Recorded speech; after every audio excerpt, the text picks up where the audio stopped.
All right. So, good evening and welcome to Time to Be Reasonable. I'm your host, Frank, and today we're going to be discussing local government overreach, as we do almost all the time.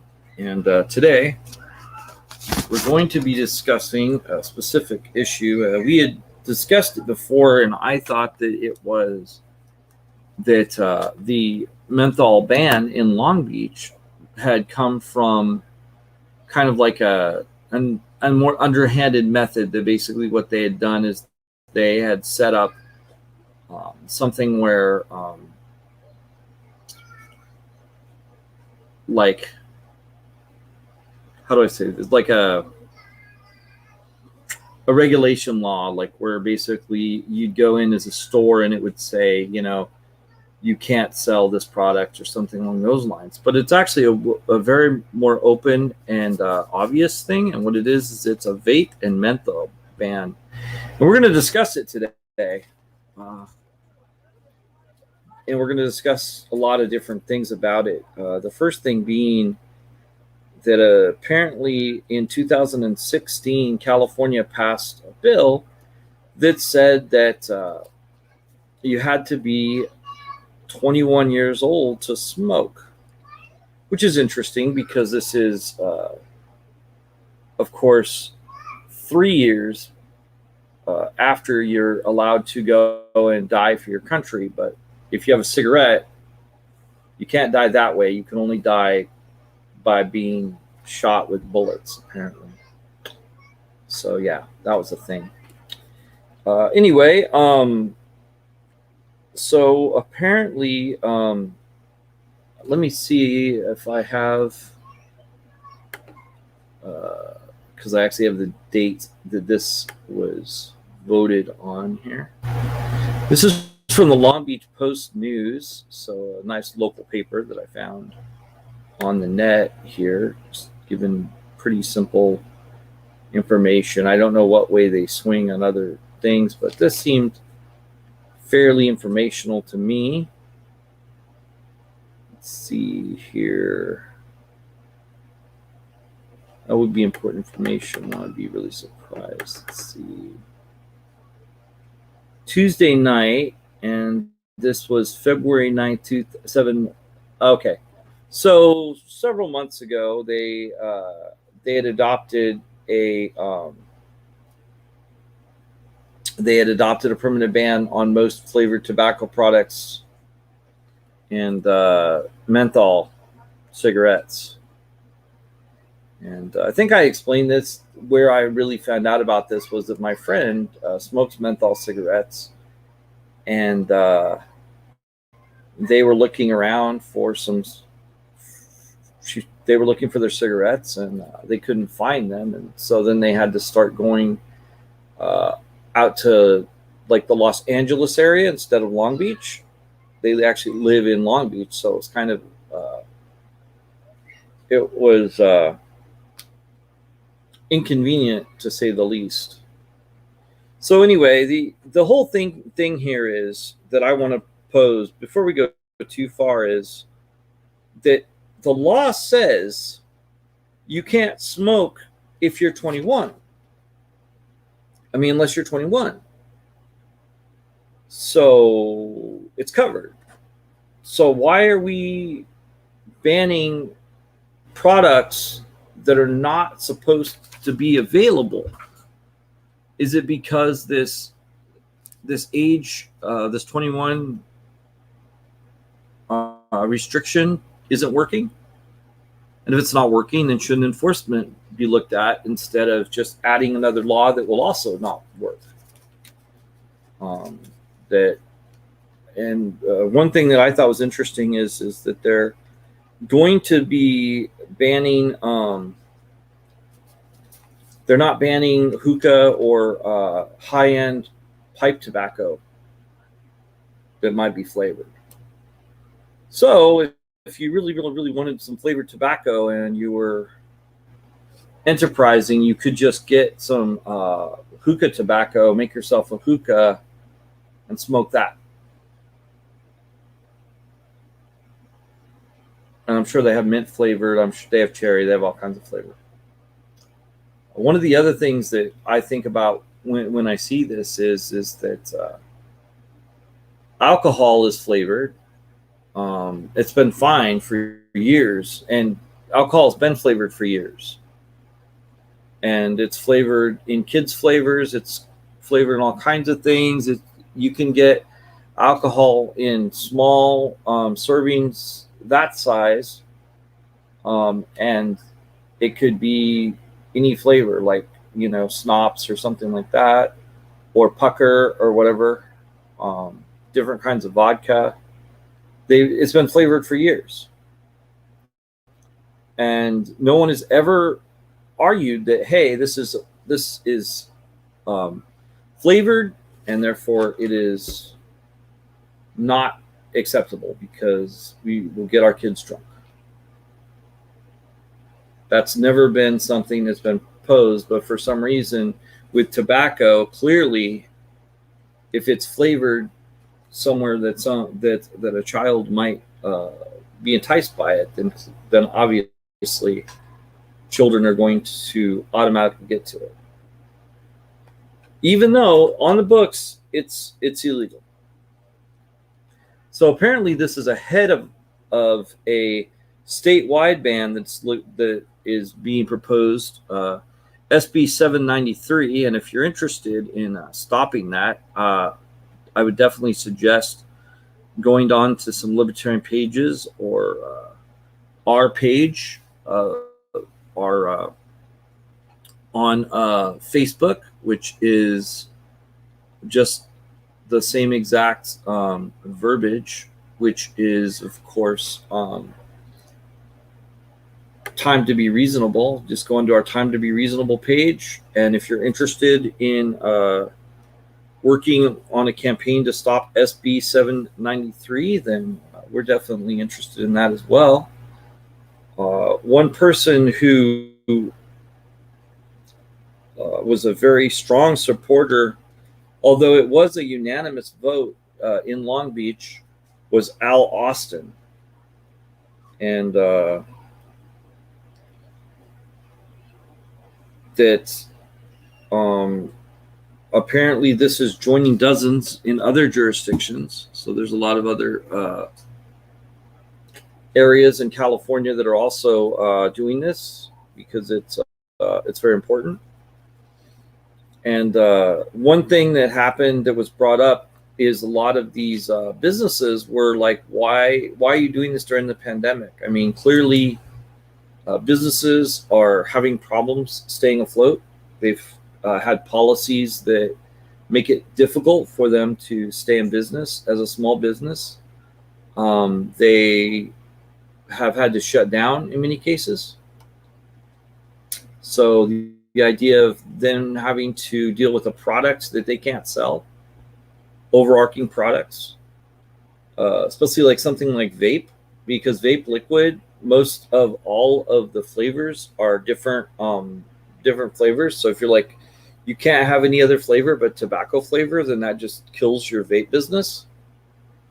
Like, seriously, like, I mean, I don't think I've ever seen just this is plain nicotine flavored vape. I think this may actually just make it so you can't sell vape products, because I don't know if this tastes like, a cigarette, so we're good.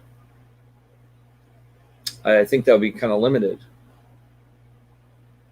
This doesn't affect CBD. However, CBD would still be there. So, I mean, and then that's going to have flavors as well. But not that I have a problem with anybody, feeling better if they're hurting or whatever, which is what CBD tends to do. If, you want to pick up some diesel or something like that. Now, I just want to let everybody know, I don't smoke. I smoked for a while, but I smoked very irregularly. Like, I smoked a pack a year or something like that. Whenever I smoke or imbibe in most things, it tends to be fairly limited. It's just something about myself. I don't know.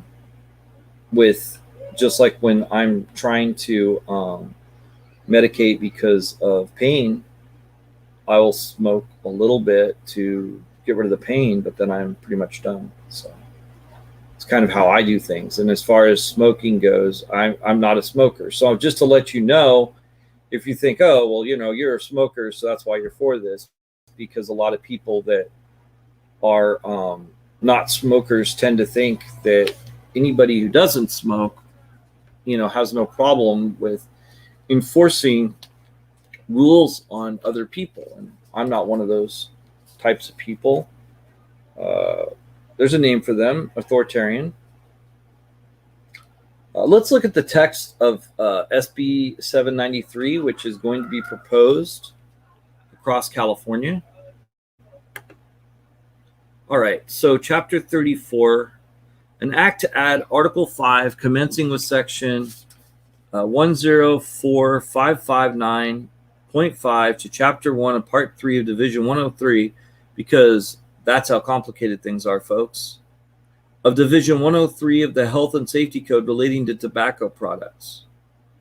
Existing law, the Stop Tobacco Access to Kids Enforcement Act, prohibits a person from selling or otherwise furnishing tobacco products as defined to a person under 21 years of age. Okay, so if that is the case, why is that not enough? Existing law also prohibits the use of tobacco products in county offices of education, on charter school or school district property, or near a playground or youth sports event as specified. Again, okay, cool. So we've already got it so that you can't have tobacco in places where minors propagate, and you aren't supposed to be smoking if you're under 21 years of age. This bill would prohibit a tobacco retailer or any tobacco retailer's agents or employees from selling, offering for sale, or possessing with the intent to sell or offer for sale flavored tobacco product or tobacco product flavor enhancer, as those terms are defined. Now, mind you, this is no longer affecting minors. This is affecting people that like flavored tobacco. That's who this is affecting. That they cannot sell. This bill would make a violation of this prohibition an infraction punishable by a fine of $250 of each violation, and the bill would state the intent of the legislator that these provisions do not preempt or prohibit the adoption of implementation of local ordinances that impose greater restrictions. The California Constitution requires the state to reimburse local agencies and school districts for certain costs mandated by the state. So there's money that would actually be involved as well.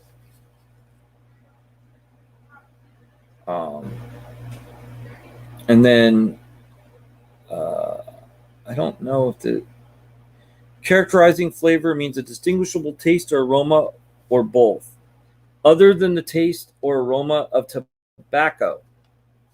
So the only flavor that you can have, according to these fun folks, is tobacco. Now, they're saying that this has to do with this has to do with okay, so this is more locked down too than here we go. Constituent means any ingredient, substance, chemical, or compound other than tobacco water or reconstituted tobacco sheet that is added by the manufacturer to a tobacco product during the process of manufacture or packing the tobacco product. Flavored shisha tobacco product means any shisha tobacco product that contains a constituent that imparts characterizing flavors. So yeah, so they're going after hookah too. So if this goes through in November, then these will not be. Hookah means a type of water pipe. Hookah tobacco retailer means a tobacco retailer is engaged in retail sale of shisha tobacco products and hookah. Labeling means written, printed, pictorial, graphic matter upon a tobacco product or any of its packaging. Loose leaf tobacco consists of cut, shredded pipe tobacco. So yeah, so basically in California, there will be no flavored tobacco, it looks like, from what I can tell. So that's fun. Tobacco product flavor enhancer means a product designed, manufactured, produced, marketed, sold to produce a characterizing flavor when added to a tobacco product. So you're just not allowed to have flavored cigarettes or tobacco, because we've got to stop minors from getting it, even though there's a law that says that minors cannot have tobacco. But everybody needs to be punished because children might have access to this. It doesn't really make sense to me. The provisions of this act are severable. If any provision of this act or its application is held invalid, that invalidity should not affect other provisions and applications that can be given effect without the invalid provision or application. No reimbursement is required by this act. Oh, what is this? Because the only cost that may be incurred by the local agency or school district will be incurred because this act creates a new crime or infraction and eliminates the crime or infraction or changes the penalty for crime or infraction within the meaning of the section. So this is interesting too, because so like all these explanations, hold on.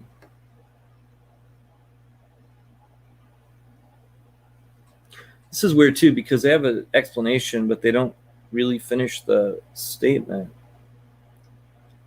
But yeah, so basically what they're saying is that in order for us to make our kids safe, everybody can't have any kind of flavored tobacco and anything whatsoever. And small businesses that, succeed on this are, it's too bad for them. And Long Beach has gone ahead and done this, and the state is going to be doing this in November.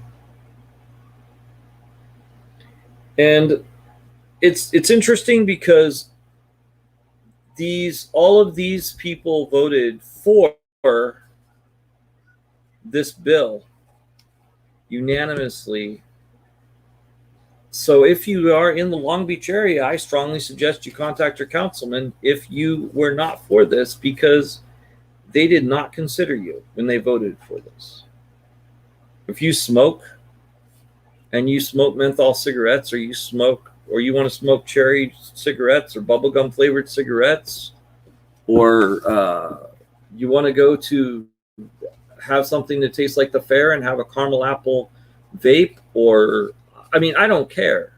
Whatever it is, then you should contact your city council, and we'll have that information up on Time to Be Reasonable on the webpage.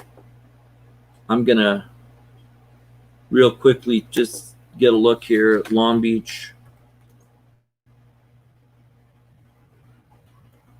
City Council's page, and then that way we can maybe contact them. I'm not going to call them tonight mainly because they're not going to be available, so there's no point. But I wanted to check and see how many of these districts, and some of these districts, like I know that these districts would be districts that are probably,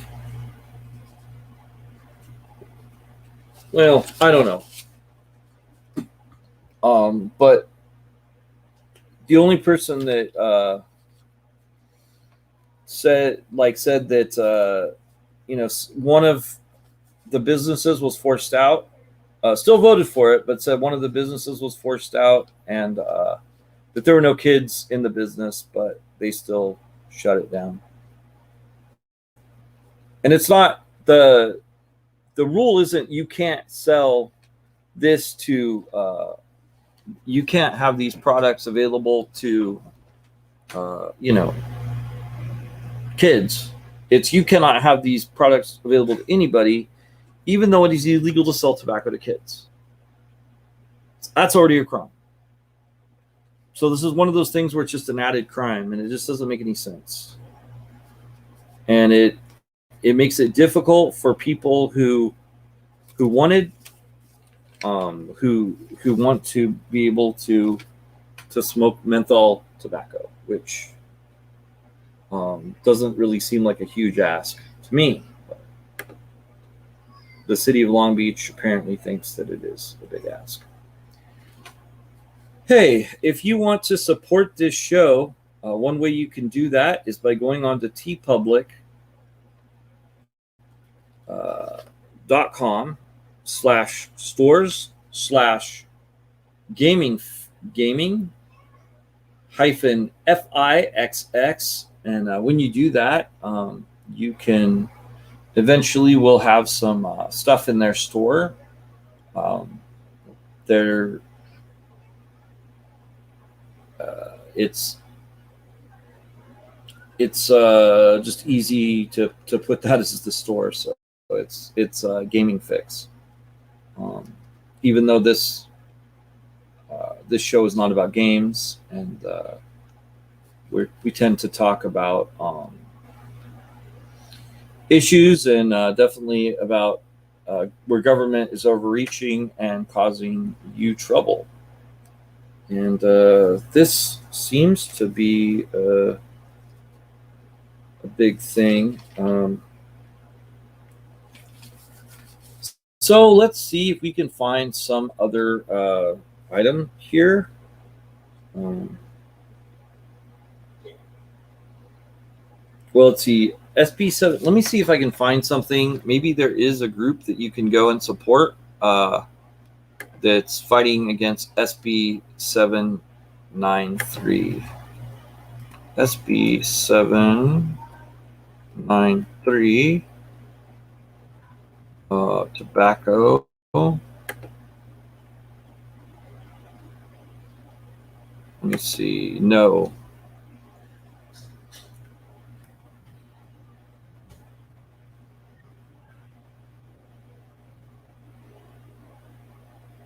Oh, let's see. Bill text. A no vote. Repeal the contested legislation. Let me see if Ballotpedia says if this is going to be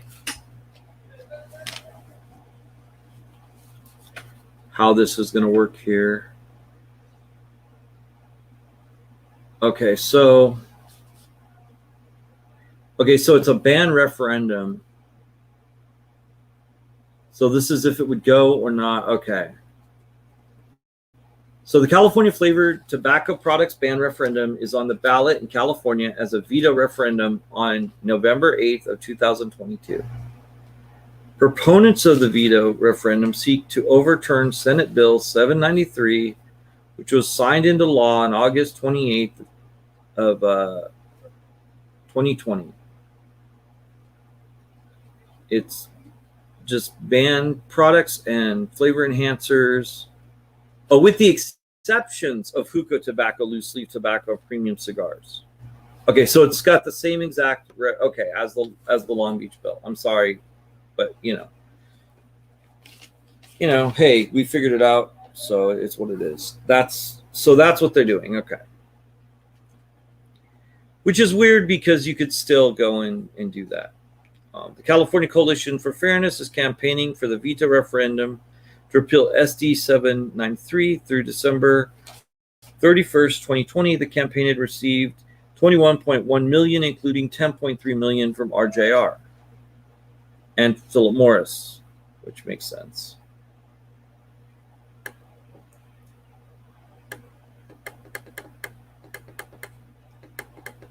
Let's see.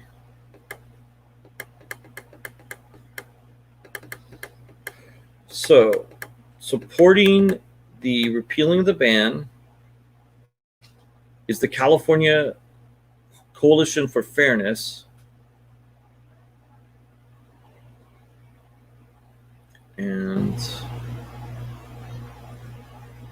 So if you, after this, you want to help them out, they say that we agree that youth should never have access to tobacco products, but this can be achieved without imposing a total prohibition on products that millions of adults choose to use. Exactly what I was saying. This law goes too far and is unfair, particularly since lawmakers have exempted hookah, expensive cigars, and flavored pipe tobacco. Exactly. Moreover, a prohibition will hurt small local businesses and jobs, and products are pushed from licensed, conscientious retailers to an underground market, leading to increased youth access, crime, and other social and criminal justice concerns for many California residents. That's true. You're going to have these products exist still. They have to go somewhere, and who knows if there's going to be sold, if people are going to take them from the outskirts of, for instance, in Long Beach, the outskirts in Los Angeles, and take them into the Long Beach area for menthol cigarettes. It's hard to say. It seems like that would be a possibility. And of course, Gavin, our friend Gavin Newsom, is upholding the bill. So let's go and check out the California Coalition for Fairness and see what they're asking for, and see if you want to help them at the end of the show, because we believe in activism here. And so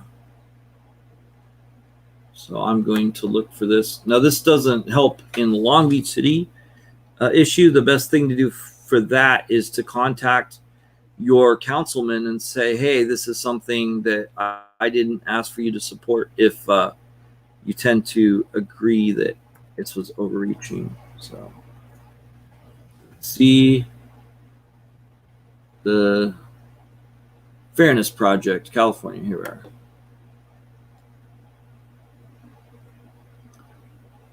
$15, a $15 minimum wage. Okay.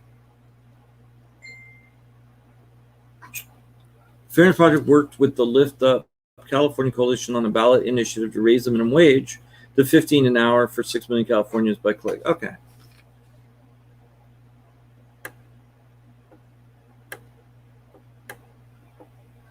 This may not be the same thing.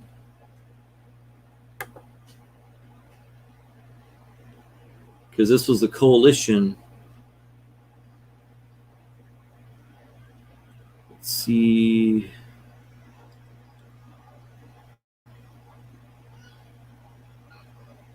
Let's see here. That's weird. I can't find the company, or not the company, but the group, the California Coalition of Fairness webpage. Trying to find it, but it's not coming up. I don't know, because I wanted to try and, the webpage. This is weird. I'm not finding it. Okay, well, I don't know how I'm supposed to help them if I can't. Maybe they don't have a page, a web page or anything. That's an interesting choice, I guess.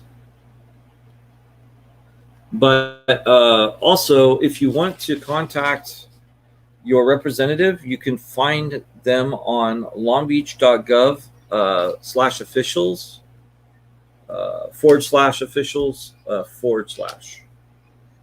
And I don't know what else can be said about this that hasn't been said. Well, thank you for taking the time and tuning in, and we will see you next week at 6:30. And hopefully that was some information. And if you have anything where you feel government is overreaching on you and you'd like to share it, you can always do that by going to our site at Time to Be Reasonable on Facebook and sending us a note. Thank you, everybody, and good night.